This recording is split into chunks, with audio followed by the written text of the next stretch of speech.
রাত 11টা। শহরতলির ছোট্ট একটা স্টেশন, নাম দুরুপুর। সেই দিন ছিল মেঘলা আকাশ আর কুয়াশার চারদিক। আরিফ নামের একজন তরুণ ঢাকায় ফেরার জন্য অপেক্ষা করছিল শেষ ট্রেনের জন্য।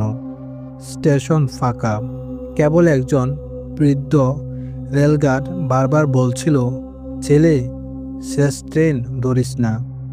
ট্রেন আসে কিন্তু সবাই ফিরে না। আরিফ হেসে উড়িয়ে দিল কথাটা। হঠাৎ করে ট্রেন এলো, একেবারে শান্তিতে থেমে গেল তার সামনে। ট্রেনটা অদ্ভুত রকমের পুরনো, যেন বহু বছর ধরে ব্যবহার হয়নি। আরিফ উঠে বসল ট্রেনে। মোট 7টা বগি, কিন্তু পুরোটাই প্রায় ফাঁকা। বগির এক কোণে বসেছিল এক মহিলা, সাদা শাড়ি, মাথা নিচু। আরিফ চুপচাপ গিয়ে একটা জানালার পাশে বসল। হঠাৎ সেই মহিলা ধীরে মাথা তুলে আর বলে, তুই কি মরতে এসেছিস? আরিফ আঁতকে উঠে বলল, কি বলেন? কিন্তু ততক্ষণে মহিলাটা অদৃশ্য হয়ে যায়। একটু পর একটা বাচ্চার কান্না শব্দ আসতে লাগলো বগির ভিতর থেকে। আরিফ এগিয়ে গেল বগির মধ্যে। বাচ্চা নেই, কিন্তু একটা পুতুল চোখ দিয়ে রক্ত ঝরছে।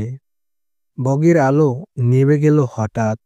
চারদিক আঁধার, শুধু ট্রেন চলছে ধীরে ধীরে অজানার দিকে। আরিফ দৌড়ে অন্য বগিতে গেল।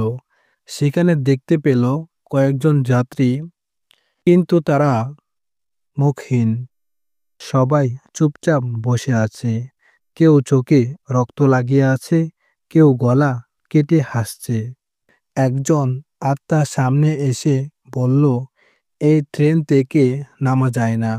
আমরা সবাই একবার ভুল করেছি, তুইও করলি। হঠাৎ জানালা দিয়ে দেখলো ট্রেন যাচ্ছে এক শ্মশানের ভিতর দিয়ে। চারপাশে আগুন, ছায়া ছোঁয়ার ভিতর হাসি। আরিফ সিটে বসে পড়ল। শ্বাস নিতে পারছে না।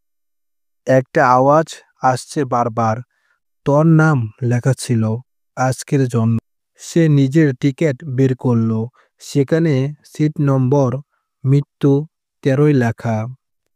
আর তার পাশে বসেছিল সেই সাদা শাড়ির মহিলা।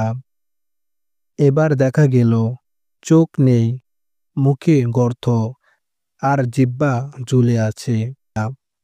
সে বলল, আমি তোমাকে নিয়ে যাব, আমার একা একা ভালো লাগে না।